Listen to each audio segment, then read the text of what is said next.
យោងតាមរបាយការណ៍ដែលចេញផ្សាយដោយសារព័ត៌មានគីមីផែនដីនៅថ្ងៃទី03មីនានេះបានឲ្យដឹងថាប្រទេសកាណាដាបានដាក់ទណ្ឌកម្មជាថ្មីប្រឆាំងនឹងបុគ្គលជនជាតិរុស្ស៊ីចំនួន10នាក់និងអង្គភាពចំនួន21រួមទាំងក្រុមប្រដាប់អាវុធដែលគាំទ្រប្រតិបត្តិការឈ្លានពានរបស់រុស្ស៊ីនៅអ៊ុយក្រែនទណ្ឌកម្មនេះត្រូវបានប្រកាសដោយការិយាល័យនាយករដ្ឋមន្ត្រីជាន់ស្ទីនទ្រូដូបន្ទាប់ពីលោកបានចូលរួមក្នុងថ្ងៃតែមួយនៅក្នុងកិច្ចប្រជុំកំពូលរបស់មេដឹកនាំអឺរ៉ុបក្នុងទីក្រុងឡុងសេចក្តីថ្លែងការណ៍បានបញ្ជាក់ថារហូតមកដល់បច្ចុប្បន្នកាណាដាបានដាក់ទណ្ឌកម្មលើបុគ្គលនិងអង្គភាពជាង3ពានដែលបង្កជម្លោះនៅក្នុងការឈ្លានពានរបស់រុស្ស៊ីហើយយើងនៅតែបដិញ្ញាធ្វើការជាមួយដៃគូរបស់យើងដើម្បីបង្កើនសម្ពាធសេដ្ឋកិច្ចលើរុស្ស៊ីដោយការបដិញ្ញាចិត្តរបស់កាណាដា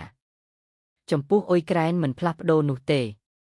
គួរឲ្យដឹងផងដែរថាកិច្ចប្រជុំកំពូលក្នុងទីក្រុងឡុងមានការចូលរួមដោយមេដឹកនាំនិងអ្នកតំណាងជាន់ខ្ពស់នៃប្រទេសចំនួន15ដែលត្រូវបានអញ្ជើញដោយនាយករដ្ឋមន្ត្រីអង់គ្លេស Keir Starmer ដើម្បីពិភាក្សាអំពីផ្លូវឆ្ពោះទៅរកសន្តិភាពនិងយុត្តិធម៌ដ៏យូរអង្វែងនឹងអ៊ុយក្រែននៅក្នុងការប្រឈមមុខនឹងការឈ្លានពានរបស់រុស្ស៊ី